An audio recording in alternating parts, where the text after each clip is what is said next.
చంద్రబాబు నాయుడు గారి టైంలో ఆదరణ పనిముట్లు ఇచ్చారు. ఆ ఆదరణ పనిముట్లు ఏమైపోయినాయో తెలియదు. మనకి కేటాయించిన నిధులన్నీ కూడా మరి జగన్ వచ్చిన తర్వాత వేరే దానికి మళ్ళించేశాడు. ఆ ఆదరణ పనిముట్లు కూడా ఎక్కడ పడేసారు, దుప్పటి పోతున్న నుంచి వరకు ఇవ్వలే. అందుకని జగన్మోహన్ రెడ్డి గారు పెట్టినటువంటి కార్పొరేషన్లు అన్నీ కూడా మూతపడిపోయి ఏ ఒక్క ఇది కూడా సక్రమంగా జరగటంలే. అలాగే మరి విదేశీ విద్యా విధానం ధరలో మన గతంలో కూడా మన కార్పొరేషన్ నుంచి మన కమ్యూనిటీ నుంచి సుమారు 16 మందికి విదేశాల్లో చదువుకునే అవకాశం కలిగింది. ఈరోజు అది కూడా లేదు. సో మనం ఈరోజు జగన్మోహన్ రెడ్డి పరిపాలన చూస్తున్నాం. అన్ని కులాలు నష్టపోయే దానికంటే ముఖ్యంగా మన విశ్వబ్రాహ్మణులకు ఉన్నటువంటి కార్పొరేషన్ కానీ ఇవన్నీ కూడా నష్టపోయాం. కాబట్టి మీ అందరికీ ఒకటే చెప్తున్న విశ్వకర్మ సోదరులందరికీ కూడా దయచేసి తెలుగుదేశం ప్రభుత్వం అధికారంలో రాగానే మన డిమాండ్స్ అన్ని నెరవేర్చుకోవచ్చు. మరి గతంలో ఉన్నటువంటి మంగళసూత్రాలు జీవో ఇస్తానని ఏమైందో తెలీదు, మరి ఎమ్మెల్సీ ఇస్తానని ఏమైందో తెలియదు, అన్నీ పోయినాయి. ఇవన్నీ సాధించుకుందాం.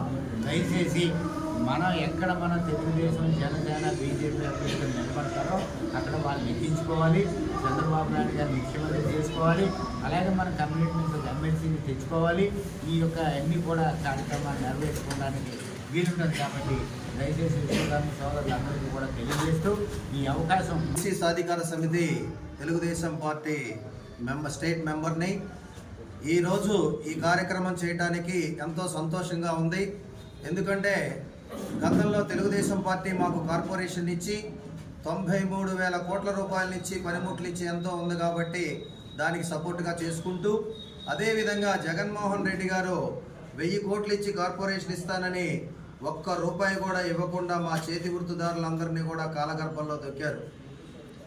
దానికి అనుగుణంగా మరి నిన్న జరిగినటువంటి జైహో బీసీలో మాకు అద్భుతంగా మమ్మల్ని బీసీ బి నుండి ఏసీలోకి, అలాగే బ్యాంకులో చేసేటటువంటి విశ్వకర్మ కులయుగులందరినీ కూడా పర్మనెంట్ చేస్తాం, పర్మనెంట్ ఉద్యోగస్తులకని హామీని ఇచ్చారు.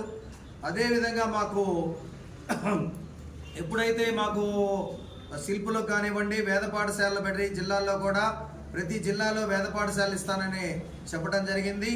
తదనంతరం తెలుగుదేశం పార్టీ మాకు చేసినటువంటి మేలుకు గాను మేము కృతజ్ఞతగా ఉన్నాం. మరి జగన్మోహన్ రెడ్డి ప్రభుత్వాన్ని చూసినట్టయితే ఇప్పటికైనా విశ్వకర్మ జాతీయులారా, ఆంధ్ర రాష్ట్రం నలుమూలలో ఉన్నటువంటి మనందరూ కూడా 1000 కోట్లు ఇస్తానని కనీసం ఒక్క రూపాయి ఇవ్వకుండా మన కుల వృత్తులన్నిటినీ నాశనం చేసి కాలగర్భంలో కలిపినటువంటి జగన్మోహన్ రెడ్డిని కన్ను తెరిచి కాలగర్భంలో కలపడానికి కదిలి రావాల్సిందిగా ఆంధ్రప్రదేశ్ నుంచి పిలుపునిస్తున్నాం. జాతీయులందరూ కూడా తెలుగుదేశం పార్టీ ఎమ్మటే ఉన్నాం. ఉన్న కొద్దిపాటి మంది కూడా తెలుగుదేశానికి పూర్తి సపోర్ట్ చేసి గెలిపించి ఈ ప్రభుత్వాన్ని మళ్ళీ గద్దెక్కకుండా చేస్తారని మనస్ఫూర్తిగా కోరుకుంటున్నాం. జై విశ్వకర్మ, జై వీరబ్రహ్మేంద్ర స్వామి, జై తెలుగుదేశం.